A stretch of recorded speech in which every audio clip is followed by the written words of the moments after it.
강의사는 증시 각도기. 안녕하세요. 주식나 침판 한지원입니다. 네, 안녕하십니까. 각도기 각사입니다. 요즘 뭐 장이 항상 비슷하네요. 한쪽은 테마, 또 한쪽은 저 PBR에 갈 거냐 말 거냐.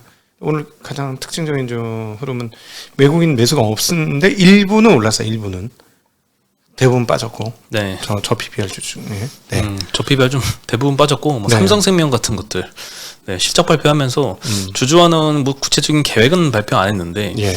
밸류업 26일에 발표하잖아요. 그거 발표하면 그에 맞춰서 뭔가를 발표한다는 시그널은 좋습니다. 네네. 네, 이런 것들은 확실히 좀 장기적으로 의미가 좀 있지 않을까 이런 생각도 들고, 오늘 좀 밸류업이 그 단기간에 세론을 야기할 수는 있지만 네. 장기적으로는 좀 지속될 수 있겠다라는 그런 생각이 들게 한 이슈도 좀 있었습니다. 네. 네, 조금 이따 자세히 말씀드리고요. 오늘 코스피 코스닥 둘 다 0.2% 내외씩 전부 다 하락을 했습니다.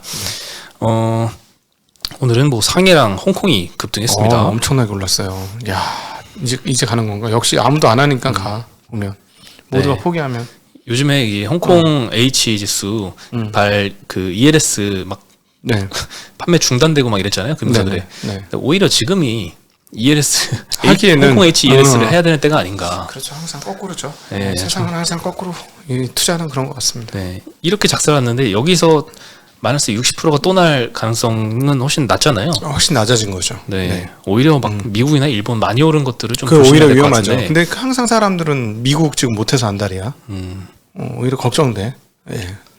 네, 오늘 보험 섹터가 삼성생명 덕분에 제일 많이 올랐습니다. 보험주 전체적으로 많이 오른 건 아니고 삼성생명이 오늘 8%나 급등을 했고요. 네. 섬유보에서는 FNF가 대주주인 FNF 홀딩스가 추가로 지분을 좀 매수를 하면서 오늘 4.6% 반등했습니다.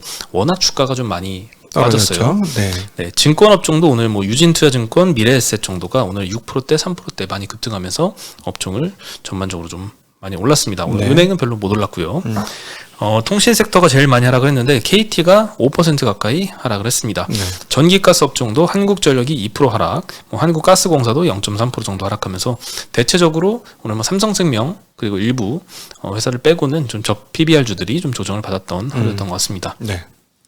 그리고 이제 하락 그 순위는 네 번째지만 화학 섹터에서 이 초전도체 관련주들이 오늘 대급락을 했습니다. 너무 많이 올랐었어요. 예, 대급등했다가 대급락을 하면서 하루 변동성이 일부 종목은 뭐 40%가 넘게나 네. 흔들렸습니다.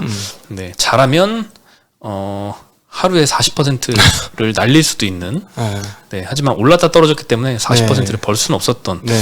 좀 그렇습니다. 까딱하면 큰 손실을 볼 수 있을 법한 그런 장이었어요. 네네네. 네. 그렇죠. 이게 항상 그런 것 같아요. 이게 참 쉽지 않습니다. 네. 네. 저번에 말씀드렸듯이 이 퀀텀 에너지 연구소에서 LK99이 아니라 새로운 상온산업 초전도체를 발견했다라면서 그 영상 두 가지 공개한다라고 기대감을 불어넣었는데 이 기대감 때문에 매일 급등락을 좀 하고 있는 것 같고, 신성 델타테크는 5조 원인가요? 시총이? 갔다가 오늘 한 17% 급락하면서 뭐 3조 원대로 다시 내렸습니다. 네. 오늘도 근데 추가로 25% 상승을 했다가 마이너스 17%로 끝났으니까 엄청난 변동성을 보였습니다. 참.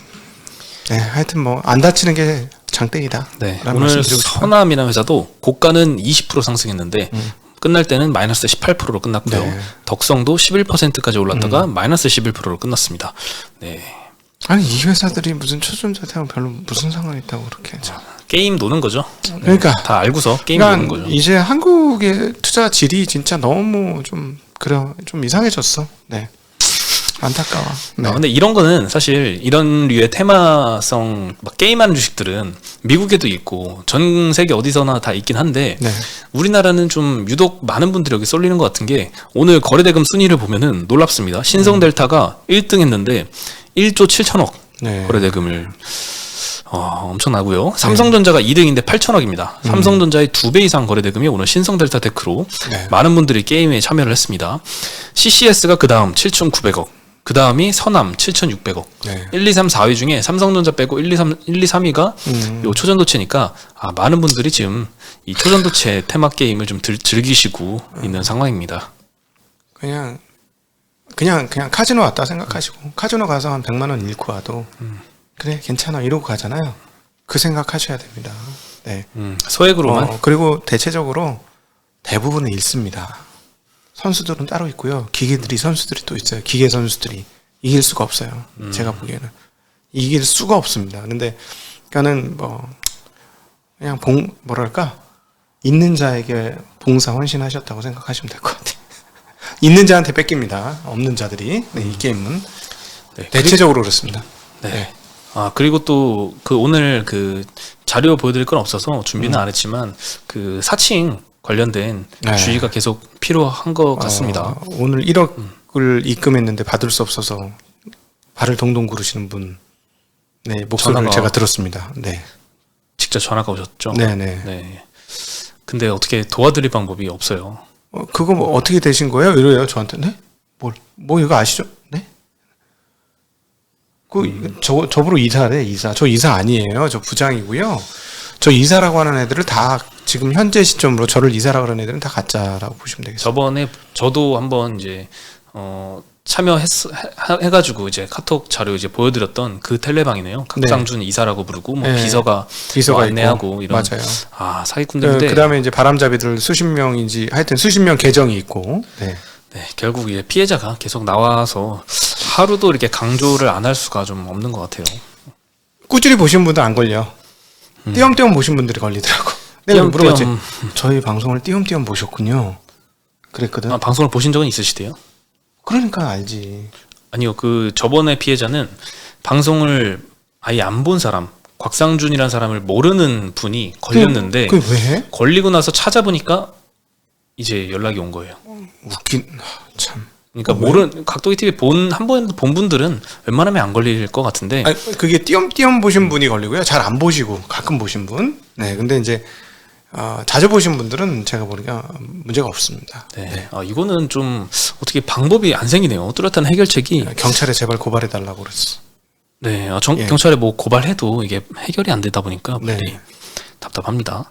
네. 그리고 엔비디아가 실적 발표를 앞두고 있는데 주가가 먼저 빠졌습니다. 정규장에서 4.3% 하락했고 시간 외로 추가로 2% 하락해서 6% 넘게 하락을 한 거죠. 네, 시총이 1.7 트릴리언 달러가 넘었어요. 그럼 2천조가 넘는 건데 6% 하락이면 뭐 어마어마한 거죠. 네. 삼성전자 한 3분의 1이 좀 날아갔다고 봐도 될 것 같은데 어쨌든 이제 단기에 굉장히 많이 급등을 했기 때문에 실적 발표를 앞두고 먼저 좀 차익 실현을 하려는 그런 매물이 출현된 것 같습니다. 실적은 좀 기대가 되고요. 근데 뭐 기대를 충족을 시켜줘야겠죠. 네.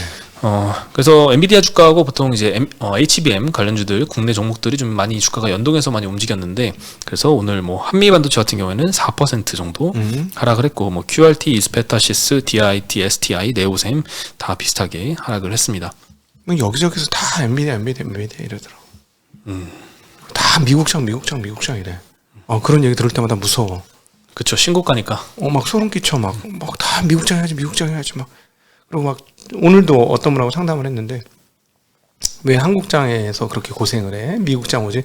나 S&P 500 투자해서 엄청 돈 벌었어. 이런 분들이 막 많죠 지금. 네, 그래서 그냥 그러면서 좀 자기는 그래도 믿고 가겠다 이렇게 저를 참 죄송하게 해주신 분이 한 분 계셨거든요. 그러니까 그런 분들이 이제 그런 얘기를 듣는다는 게 별로 좋은 시그널은 아닙니다, 결코. 네. 그리고 삼성생명이 실적 서프라이즈 나왔습니다. 4분기 순이익이 4,450억 나와서 컨센 3,800억을 좀 상회를 했고요. 주주환원 된 코멘트를 좀 많이 기대를 했는데 구체적인 방안을 이번에 공개하진 않았습니다. 다음 주에 좀 밸류 프로그램이 확정되면 뭐 PBR이나 ROE 제고를 위한 세부 내용들을 공유한다라고 하고요. 과거에 2023년도 그때 이제 30%대 중반대 배당 성향 30% 중반대에서 45% 사이의 배당 성향을 유지하겠다라고 했고 지난 몇 년 동안 한 30% 중반대 정도로 한 것 같아요. 그래서 뭐 계속 이제 주주 환원의 움직임은 지속하는 것 같습니다. 이 기존의 의지를 좀 다시 한번 재확인했고요. 그리고 추가로 자사주 매입이나 이제 소각도 고려할 것 같습니다. 신한투자증권에서는 이제 삼성전자의 지분 가치의 50%를 할인해도 18조 원이다. 근데 현재 시총이 17조 원대. 삼성생명이. 네, 그러니까 삼성생명 고유의 영업 가치도 반영을 아예 안 하고 삼성전자가 들고 있는 그 지분 가치만큼 정도만 반영을 하고 있다. 그래서 상당히 좀 저평가됐고 이렇게 주주 환원 의지까지 강한 회사가 밸류 프로그램을 만나면 더 기대감이 된다. 라는 의견입니다. 이게 근데 양 회사 모두 상장돼 있잖아. 더블 카운팅 있잖아. 그죠? 그래서 50%를 이제 그나마 할인을 한 거죠. 그럼 삼성전자도 50% 할인하고 얘도 50% 할인해야 되는데, 그죠? 네, 양쪽으로 50%씩 할인하고 뭐 그래서 싸면 싼 거지. 네. 네. 그리고 연초 대비 많이 상승했지만 그래도 포워드로는 PBR이 0.3배다라고 네. 합니다. NH에서는 오늘 목표가도 87,000원에서 99,000원으로 상향을 시켰고요. 그래서 오늘 8%나 급등을 했습니다. 네. 그리고 국민연금에서 국내 가치주에 투자할 위탁운용사 3곳을 선정을 한다고 하네요. 29일까지 이제 제한 접수를 받는다고 하고, 뭐 기금운용본부에서는 가치형 위탁운용사가 선정되면 기업의 시장 가치가 저평가된 주식에 투자해서 중장기 초과 수익을 창출할 것으로 기대가 된다. 뭐 이때까지는 뭐 이렇게 안 했나 싶긴 한데 네. 당연한 이야기인 것 같고, 다만 최근에 이제 저 PBR 기조 그리고 밸류업 프로그램 이후에도 이 좀 기조가 좀 지속이 되지 않을까 이런 기대는 하고 있는 것 같아요. 외국인들도 움직임을 보면 이런 기대를 하고 있는 것 같고, 주주 행동주의 하는 해외의 주주 행동주의 펀드가 국내에 진출하는 사례도 얼마 전에 말씀을 드렸었죠. 얼라인 파트너스하고 같이 싱가포르 헤지 펀드가 진출한다는 소식도 있었고, 국민연금의 이번 소식도 그렇고, 외국인과 기관 투자자들은 뭔가 이게 좀 저 PBR주들이 장기적으로는 더 가지 않을까라고 생각을 하는 것 같다는 생각이 듭니다. 네. 네. 네, 그리고 중국의 탄산 리튬 선물 가격이 오늘 급등을 했습니다. 그 리튬 음모 재련소가 환경 오염 물질을 배출했다라는 이유로 당분간 생산 중단 조치를 받았다라고 알려졌고요. 그래서 선물 가격이 많이 급등을 했는데 아직 뭐 현물은 움직이진 않고 있는데, 그래서 오늘 2차전지 일부 주들이 급등을 했나라는 생각은 좀 들더라고요. 네. 그리고 오늘 제일 많이 오른 회사는 나노신소재 28% 거의 상한가를 갔는데요. 오늘 유한타증권에서 리포트가 나왔습니다. 매년 더블 이상씩 성장을 할 것이다. 목표가 기준으로는 지금부터 148% 성장 여력이 있다라고 굉장히 긍정적으로 썼습니다. 예, 탄소 나노튜브라고 불리는 이제 CNT를 골고루 나눠주는 분산 기술인데, 이거 음극재용으로 납품하는 유일한 기업입니다. 24년, 25년도에는 이제 이 해외 공장들이 천천히 이제 가동이 되면서 매출이 올라올 거다라고 하고, 그리고 그 이후에는 LFP 향도 납품할 예정이다라고 합니다. 26년도부터는 이제 국내 기업들이 LFP 양산을 시작을 하잖아요. 게다가 이제 중국의 LFP 배터리에 실리콘이 적용이 되면서 이 나노신소재의 CNT 분산이 좀 수혜를 볼 것이다라고 전망을 하고 있습니다. 네네. 예. 네, 그리고 이제 지난 미국 시장에서는 포드가 전기차 가격을 또 천만 원 정도 인하를 했습니다.